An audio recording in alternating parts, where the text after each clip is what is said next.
මිනාසාන් කොනිචිවා. අපි අද ඉගෙන ගමු අයිසත්සු. අයිසත්සු කියන්නේ මොනවද? ආචාර විධි නැත්නම් greetings. එතකොට ඔයාලා හැමෝම දන්නවා ජපානයේ ජපාන් ජාතිකයන් ගොඩාක් ප්‍රසිද්ධයි ආචාර විධි වලට. හැම දෙයකටම ඕන් හිස නමයි. මෙහෙම කරලා ආචාර කරනවා. ඉතින් අපි ඒ ආචාර විධි කොහොමද කියලා ඉගෙන ගමු. ආචාර විධි වලට අපි කියනවා අයිසත්සු කියලා. මොකද්ද?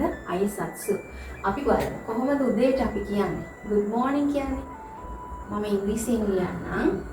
good morning සුබ උදෑසනක් කියලා කියන්නේ කොහොමද? ජපාන් භාෂාවෙන් ඔයාලා තාම අකුරු ලියන්න දන්නේ නැති නිසා මම ඉංග්‍රීසියෙන් ලියන්නම් උච්චාරණය කරන විදිය. මොකද ඔබ දන්නවා.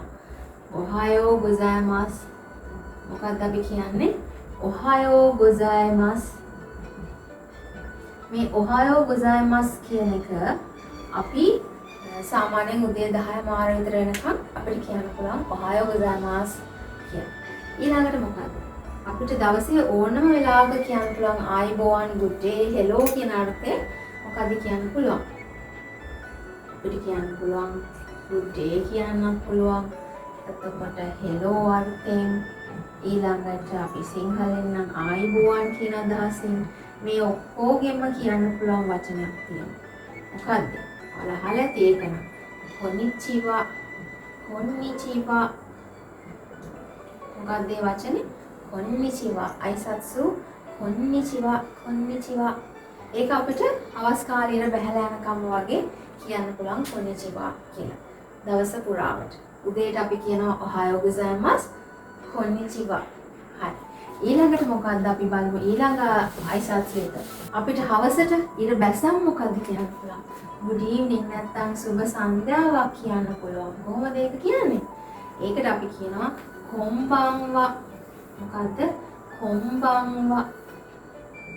කියනවා කොම්බන්වා. කොම්බන්වා. හරි. ඊළඟ එක මොකද්ද? ඊළඟට අපි කියනවා රැට good night නේ සුබ රාත්‍රියක්. කොහොමද අපි good night කියලා කියන්නේ? අපි කියනවා ඔයාසුමි නසයි. ඔයාසුමි නසයි. ඔයාසුමි නසයි. හරි. අපි දැන් මේ වෙනකොට හතරක් අපි ඉගෙන ගත්තා. මොකද්ද? සුබ උදෑසනක් කියන්නේ කොහොමද? ඔහායෝ ගොසායිමාස්.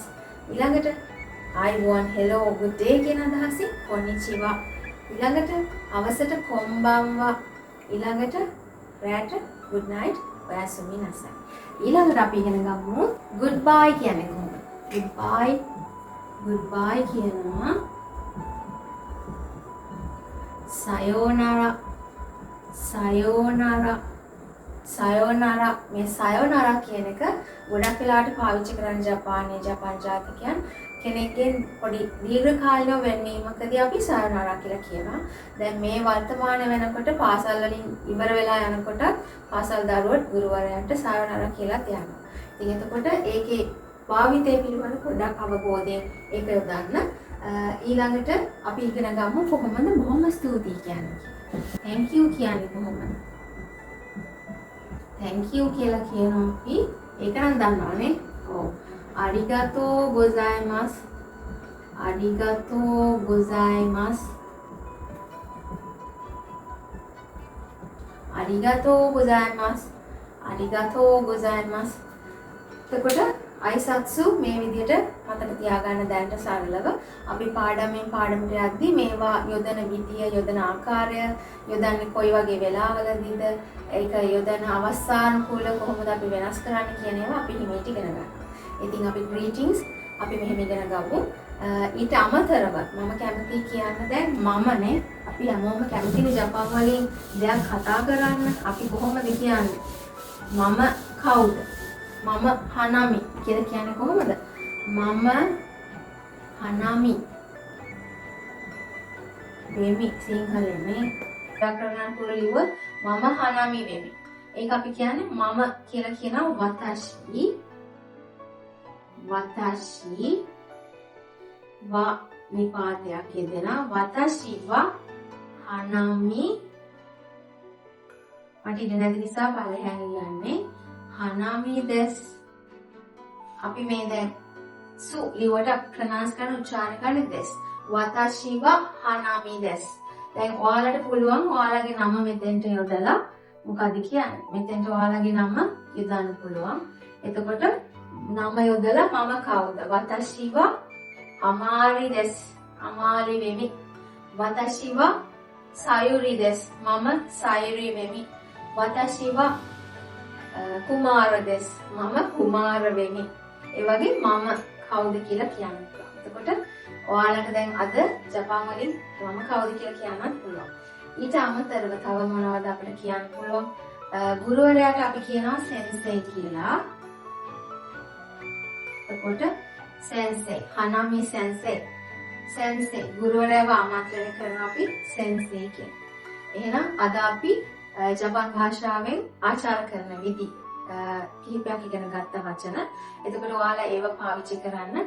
මගේ YouTube channel එක ඔස්සේ මම ඔයාලට කියලා දෙනවා භාෂාවක් ඉගෙන ගන්නකොට අපි අවධානය යොමු කළ යුතු කරුණු. ඉතින් අපි දැන් මේ වෙද්දි ජපාන් භාෂාවෙන්ද ඉංග්‍රීසි භාෂාවෙන්ද මොනවා හරි දෙයක් ඉගෙන ගත්තා නම් ඒක ඊළඟ මොහොතේ ඉඳලා පොඩි දේවල් වලට යොදන්න. එතකොට අපිට එතකොට තමයි පුරුදු වෙන්න පුළුවන් වෙන්නේ. ඒ නිසා අද ඉඳන් ඔයගොල්ලෝ ජපාන් භාෂාවේ ගෙදර ඉන්න අයට කියන්න. උදේට නැගිට්ටම ඔහායෝ ගොසයිමාස් කියලා කතා කරන්න. මොන හරි කෙනෙක් දුන්නම අරිගතෝ ගොසයිමාස්තා කියලා කියන්න පුරුදු වෙන්න. එතකොට කාවාරි මොන ගියාම කොනිචිවා කියන්න පුරුදු වෙන්න. ඉතින් ඒ විදිහට ජපාන් භාෂාව පොඩ ඉගෙන ගමු. හරිම ලේසි ඉගෙන ගන්න. මම ඔයාලට පොඩ්ඩක් මතක් කරන්න කැමතියි. If anyone is interested to learn Japanese language in English medium, they also can join with us with Hanami Language Studies. You can drop a direct message to the given number and you can join with me to study the Japanese language in the English medium. එතකොට English medium ඉංග්‍රීසි මාධ්‍යනොත් සිංහල මාධ්‍යනොත් කැමති කෙනෙක් ඉන්නවා නම් ජපාන් භාෂාව ඉගෙන ගන්න අපිත් එක්ක එකතු වෙන්න පුළුවන්. මම හිතන්නේ මම මේ කියලා දෙන දේවල් උදව්වක් වෙයි කාට හරි. ඉතින් ගොඩාක් පන්ති තියෙනවා පෞද්ගලික රජයේ පාසල්වල හැමතැනම. ඉතින් අර ඒවත් පරිබාහිර යමක් එකතු කරගන්න ඕන නම් නැත්නම් නිවසේ ඉඳගෙන කාට හරි ඉගෙන ගන්න ආසාවක් තියෙනවා නම් මම හිතනවා මගේ පාඩම් මාලාවෙනුත් ඔයාලට උදව්වක් වෙන්න කියලා. එහෙනම් අපි නැවත හමු. මතනේ